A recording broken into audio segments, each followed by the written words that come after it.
Nos acompaña, como bien decía María Isabel, antes de irnos a la pausa, el magistrado José Manuel Hernández Peguero, juez del Tribunal Superior Electoral. Muchos temas que tratar con él y yo quisiera de inmediato, primero, gracias por estar aquí, muy buenos días. Buenos días a todos y gracias por la invitación. Es un año preelectoral, el Tribunal Superior Electoral debe estarse preparando mentalmente para lo que le pudiera sobrevenir a propósito de las contiendas internas de los partidos políticos y ya un poquito más adelante de la propia selección de los candidatos, unas elecciones inusuales en la República Dominicana. ¿Qué es lo que se siente dentro del Tribunal Superior Electoral? Bueno, además de mentalmente, materialmente, porque lo que se prevé ante todo por la elección de más de 4.000 candidatos a lo interno de los principales partidos o de las fusiones o alianzas que se hagan, es que se pudiesen suceder controversias, conflictos internos que necesitarán de nuestra intervención. Pero también tenemos que prepararnos para el 2016. Recuerden ustedes que en algunos casos las juntas electorales son primera instancia y nos corresponderá a nosotros, con la reestructuración que hay a nivel nacional de todas esas juntas electorales, más las nuevas que van a crearse, capacitarlas, darle una preparación básica. Pero en lo que respecta a este año, el tribunal está abocado a fortalecer su departamento contencioso, es decir, los abogados que trabajan en los aspectos de los conflictos, la preparación de los casos y las sentencias, y es por eso que estamos remodelando ya áreas allá en el lugar que ocupamos para esos fines. Ok, magistrado, partiendo de ahí y en este proceso que viene, hay una situación ahora mismo, y es que el doctor Guido Gómez Mazara estuvo aquí en el programa hace unos días, sometió unos recursos y puso una querella inclusive diciendo que los magistrados del Tribunal Superior Electoral no están o no pueden estar capacitados en este momento, si mal no recuerdo, por algunas situaciones que hay con el tema de sueldos, que se han violentado algunas que otras leyes. ¿En qué está ese proceso? Bueno, a nosotros nos fue notificado por el señor Gómez Mazara una querella que depositó ante la Suprema Corte de Justicia bajo el alegato de que nosotros cobramos un sueldo distinto al que se había establecido, al que cobraban los jueces de la Junta, los magistrados de la Junta. Es de todo sabido que existe una Cámara de Cuentas, ¿verdad?, que estableció en su informe inicial esa observación. Nosotros respondimos como tribunal ante esas observaciones y mostramos que en el año que nosotros entramos a trabajar, en el año 2012, los jueces de la Junta Central Electoral cobraban más que nosotros. Lo que pasaba era, que ya no pasa, es que los magistrados de la Junta tenían en diferentes periodos dos sueldos. Uno cuando era año de elecciones y otro cuando no era año de elecciones. El 2012 era año de elecciones y es por eso que nosotros nos fijamos el sueldo. Ahora, un sueldo equivalente no es un sueldo idéntico. Nosotros somos una alta corte y tenemos pares, es decir, dentro de la jurisdicción judicial, podríamos decir que nuestros pares son los de la Suprema Corte y los del Tribunal Constitucional.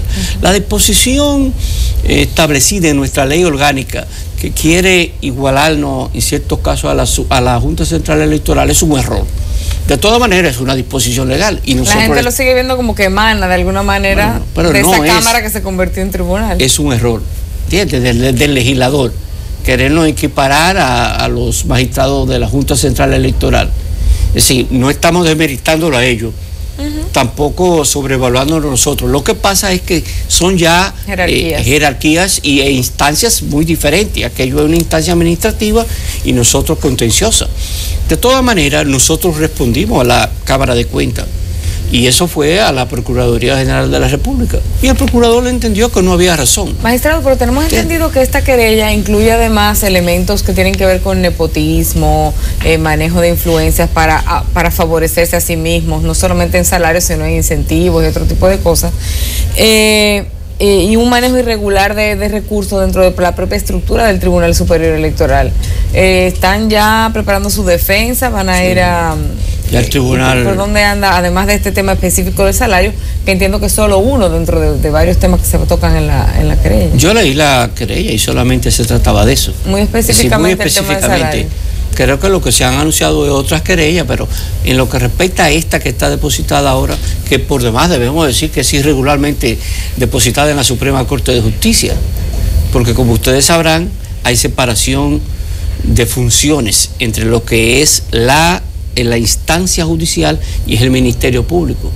No le corresponde a la Suprema Corte de Justicia investigarnos a nosotros. ¿Y a quién le corresponde? Le corresponde juzgarnos en caso de que el procurador lo considere necesario. Es decir, que comete un grave error procesal apoderando directamente a la Suprema Corte de Justicia cuando no es ella la que nos va a investigar.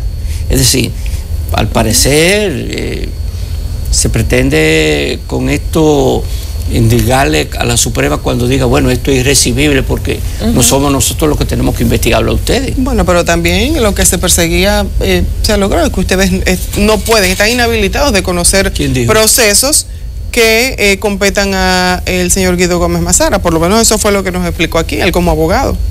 ¿Ustedes están conociendo el proceso que en el Tribunal Superior Electoral compete a Guido Gómez Mazara? Nosotros fuimos a una audiencia y no nos presentaron el motivo de la recusación. Pero eso tampoco existe en ninguna disposición legal. Es decir, ¿usted tiene algún enemigo? Recuérdese. Que yo sepa, no. Yo tampoco. Entonces, yo no puedo ser el enemigo de usted obligado. Es decir, tenemos que ser... Sí. La enemistad tiene que, ¿verdad? Venir de ambos lados. Porque sería muy fácil establecer, bueno, yo no quiero este juez, yo le voy a poner una querella, aunque sea un disparate, ¿verdad? Esa recusación entonces no procede. Es que no nos la han propuesto todavía. Cuando no la propongan, entonces nosotros justificaremos. Ahora, yo lo que estoy diciendo, no tengo ningún enemigo todavía conocido. Magistrado, dando un pasito más atrás, volviendo al tema de estas elecciones que se avecinan complejas, elaboradas, con una gran cantidad de cargos, en un momento en que, en un tema de opinión pública, el Tribunal Superior Electoral ha estado sometido a un gran bombardeo por algunas de sus decisiones. Hay todo un sector de la sociedad que entiende que el tribunal está parcializado, que favorece a algunos sectores políticos, específicamente Miguel Vargas, todo lo que tiene que ver con PLD, Leonel Fernández. ¿Cómo enfrenta el tribunal la cercanía de unas elecciones con este contexto que pone en entredicho su parcialidad, su imparcialidad? Debemos decir que hay que entender la naturaleza de los asuntos que dirime este tribunal. Son controversias políticas en donde todos conocemos la realidad dominicana. De lo que nadie pierde. Sí. Ahora, lo que usted nunca, todo el mundo tiene la razón. Lo que ustedes nunca han visto a un político que se queja del tribunal decir, bueno, vamos a analizar la sentencia que dictó el tribunal. Ninguno ha venido aquí a decir, yo considero que el tribunal se equivocó por esto y esto. Nadie lo hace. Entonces, nosotros lo que invitamos es al espectador, al pueblo dominicano en sentido general, a que cuando exista una crítica contra nuestro tribunal, primero se lean la sentencia, la cual está siempre en nuestra página web, y poder entonces analizar cuáles son las peticiones de las partes y cuál es el fundamento de nuestras decisiones.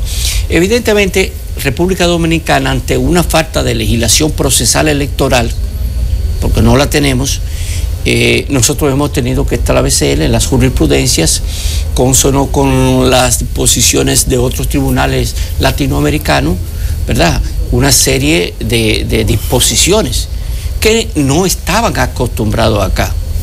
Sí, en el ámbito electoral se tenía como la única instancia que dirimía los asuntos contenciosos entre los políticos, con muchas diferencias, era la Cámara Contenciosa de la Junta Central Electoral.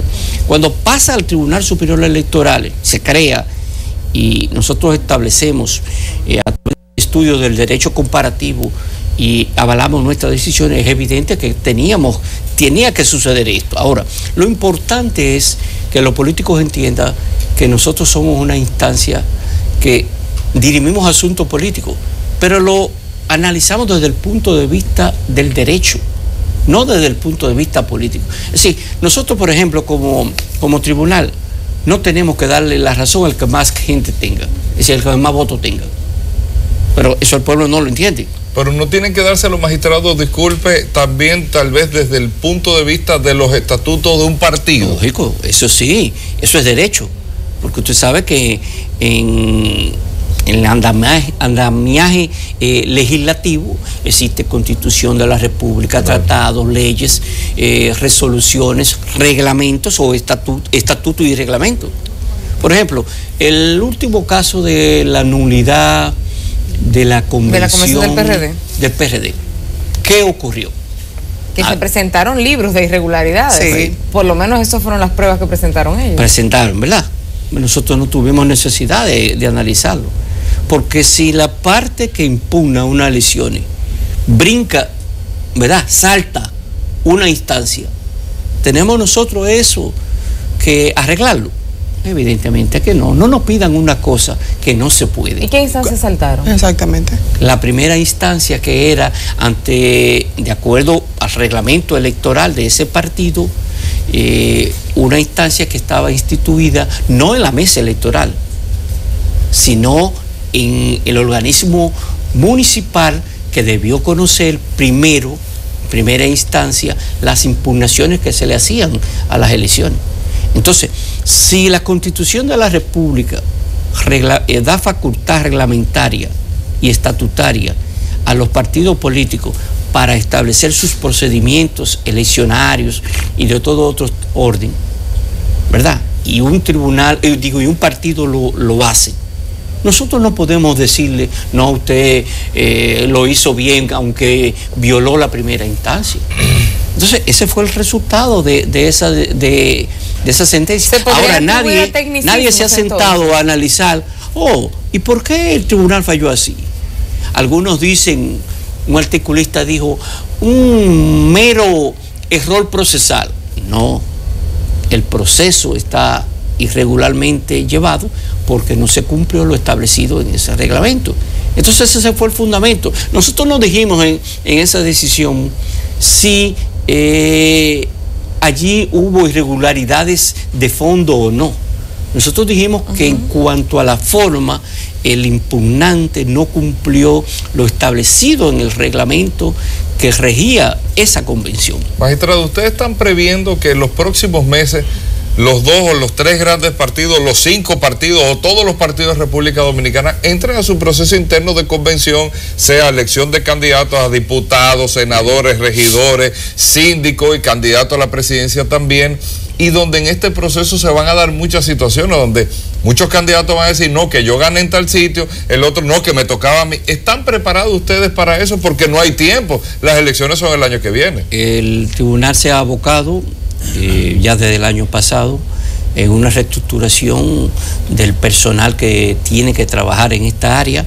Estamos dando los toques finales al reglamento procesal que regirá ante el tribunal, ante cualquier causa. Para recibir cada... Pero no esto, para todos los casos, porque la Constitución manda que nosotros preparemos un reglamento para regir, que debe regir cómo deben conocerse los casos. Y ya esto está en la fase final. Es decir, nosotros estamos ya preparados, el tribunal. Debo decirle que están así, pero en otra área, que es el área de las rectificaciones del acta del Estado Civil, competencia nuestra. Nosotros dictamos el año pasado 4.970 sentencias rectificando acta del Estado Civil. Es decir, ya hay creada una plataforma humana y tecnológica que nos permite prácticamente estar casi al día. Es decir, no hay casi mora. Básicamente nos hemos puesto con que tenemos el año 2014, el año pasado, de los 6.000 casos pendientes, un 60% de atraso, pero 2012 y 2013 ya no hay casos pendientes. Okay. Usted habla de que para el próximo proceso electoral van a tener que hacer una gran labor de capacitación. Es toda una revolución lo que se va a vivir dentro del Tribunal Superior Electoral. ¿Cuentan ustedes con la capacidad humana y técnica para poder hacerle frente a una situación como la que se les viene encima con este proceso? Bueno, como usted sabrá, nuestra solicitud de presupuesto fue de 600 y tantos millones de pesos, que incluía una partida presupuestaria para la designación de un abogado en cada junta electoral. Esto no fue posible. Nuestro presupuesto es de 350 millones de pesos, es decir, cerca de un 60%, y tendremos que hacer lo posible con eso. De todas maneras, hay una experiencia. Recuerden ustedes que 2 de nuestros jueces, el magistrado John Giuliani y el magistrado presidente Mariano, eran jueces ante la Cámara Contenciosa. La experiencia de año preelectoral de candidaturas de este tipo, es decir, de sindicatura, de alcaldía, se trata de más de 4.000 casos. Sí.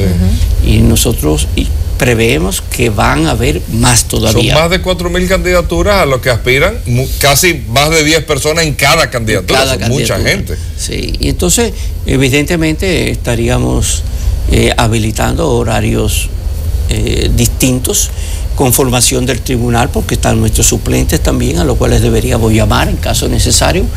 Pero téngalo por seguro, el tribunal está sentando precedentes jurisprudenciales que están definiendo la garantía de los derechos de los intervinientes en el proceso electoral. ¿Tienen una idea de cómo cuántas personas van a estar interviniendo en este proceso electoral por parte del Tribunal Superior Electoral? Todavía no, porque evidentemente cada persona necesita un espacio físico, sí, y tenemos limitaciones.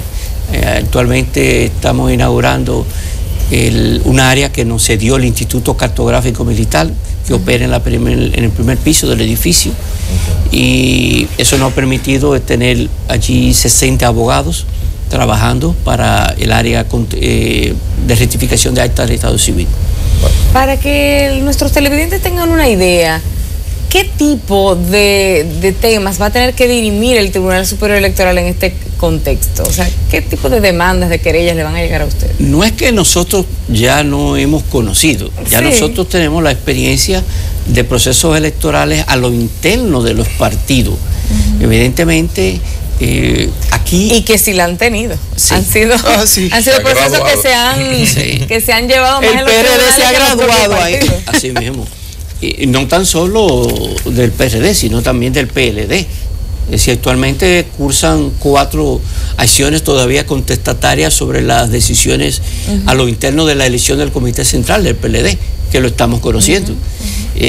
Lo que sí decimos es lo siguiente: la ausencia de la Junta Central Electoral, porque no tiene facultad legal para poder participar como árbitro, como observador en las elecciones internas de los partidos políticos, crea un problema. Y es que muchas veces no existen las metodologías correctamente aplicadas, ¿verdad?, en el sentido estricto de resguardar o respaldar los derechos de los participantes. Y entonces el tribunal tiene que abocarse a una serie de medidas que evidentemente influyen en lo que son los resultados electorales. Eso por una parte. Es decir, ojalá pudiésemos tener en la ley, en las leyes que se están discutiendo en la Cámara Legislativa, esa disposición que permita a la Junta intervenir. Sería de mucho apoyo para el tribunal. Pero mientras tanto, nosotros sabemos que las contestaciones que se darán a lo interno serán en lo que respecta a la conformación de las mesas electorales, es decir, de los árbitros electorales internos, de la cantidad y calidad de los militantes con derecho al voto y de las... O sea, la revisión de los padrones. Sí, y también hay muchos casos que yo sé que vendrán, que será en cuanto a las contestaciones que se harán sobre los candidatos, si tiene derecho o no.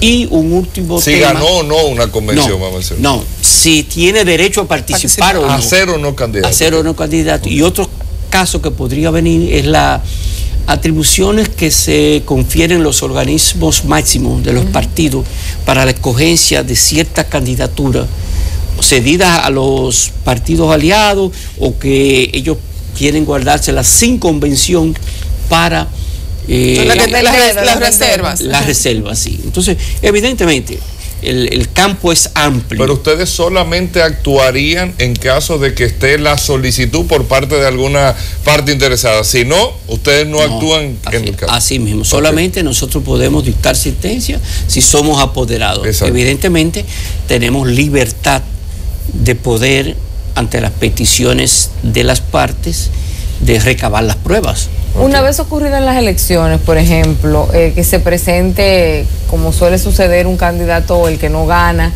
que entiende que se le ha sido robada la elección, todos estos casos también pasarán al Tribunal Superior Electoral. Así mismo es. Pero también nosotros tenemos en el periodo, cuando se abre prácticamente el proceso electoral, que es en febrero del 2016, los amparos electorales pueden sucederse, ¿verdad?, de los del pueblo que tiene algún tipo de limitación o impedimento para poder ejercer su derecho.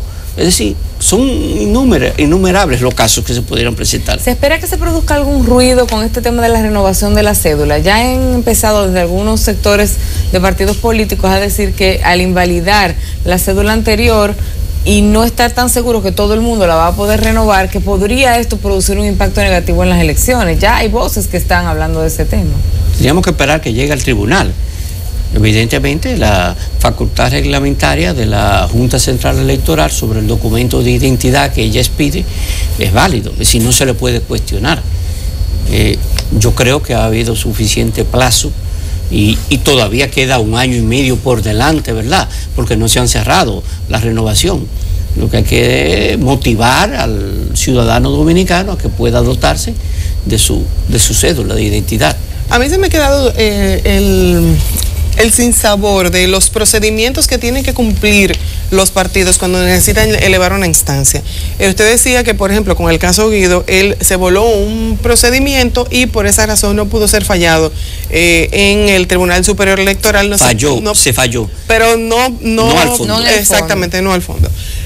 ¿Tienen los partidos leyes igualitarias en cuanto a cuál es el procedimiento que se debe seguir para llevar un caso? No necesariamente. Es decir, los partidos estatutarios... Eso dificulta la labor de ustedes. Sí, porque en cada estatuto los partidos pueden reglamentar sus convenciones, sus elecciones, la conformación de su dirigencia y de su organismo. Ahora, lo que sí es que hay principios de derechos que no se pueden violar.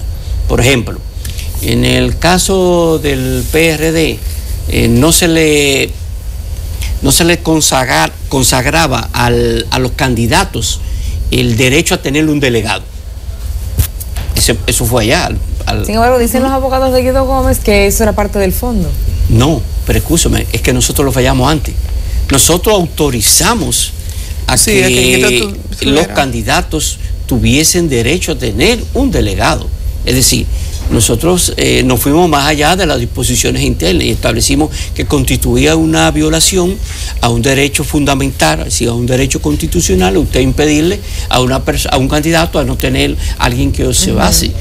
Entonces, así ocurrió, por ejemplo, con la entrega del padrón electoral. Sí. Nosotros también fallamos a favor de Guido Gómez Mazara, diciéndole, sí, usted tiene derecho a tener el padrón, y pospusimos la celebración de las elecciones hasta tanto la dirigencia de esa facción pudiese tener dominio de la cantidad de electores y dónde estaban ubicados.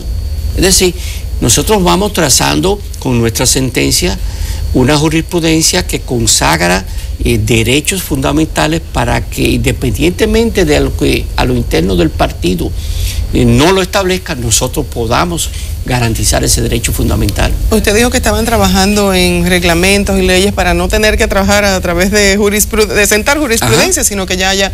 ¿Para cuándo estarían listos? Bueno, el más importante, que es el reglamento contencioso electoral, que también es una disposición legal que nos impone nuestra ley orgánica y la Constitución, pensamos que no más tardar de mayo nosotros podemos tenerlo ya listo para que sea de uso de toda persona que esté interesada en acceder al tribunal. Magistrado, nosotros no tenemos más tiempo. Antes, qué bueno que todo llegó a su ya feliz conclusión con este caso, con el general Percival Peña, que se pusieron, gracias a Dios, que todo llegó hasta ahí. Así mismo, nosotros queremos destacar, ante todo, la participación de la magistrada procuradora fiscal del Distrito Nacional, la licenciada Jenny Berenice, que fue un punto de equilibrio, y que el ánimo de las partes envueltas en este conflicto fue más que todo llevar al pueblo una esperanza, en el sentido de que personas de este nivel debemos dar un ejemplo de civilidad, de que el conflicto debe dirimirse no por esos métodos, sino en una conciliación. Y que esos métodos no llevan a nada, absolutamente totalmente. A nada. No ambos nada. Estuvimos de acuerdo y entendimos que las cosas debían quedar ahí. Nosotros creemos en otro aspecto, ya no electoral, porque además de juez yo soy ciudadano, soy papá, y yo me siento sumamente mortificado por lo que ha estado sucediendo en el país. Sí, la ola de violencia que estamos viviendo mueve a reflexión. Yo soy de opinión de que debemos adoptar políticas distintas. Me preocupa la cantidad de huérfanos que están quedando por causa no tan solo de los feminicidios, sino por todos estos hechos trágicos, y no exista una definición en cuanto a una política gubernamental para atender estos casos. Magistrado, cuando uno tiene un niño de 5 años y ya el bullying es un tema, hay una sociedad que no va muy bien. Así mismo. Así que bueno, todo es preocupante, pero muchas gracias a ustedes también. Gracias, magistrado. Nosotros nos vamos a una pausa, no se vayan.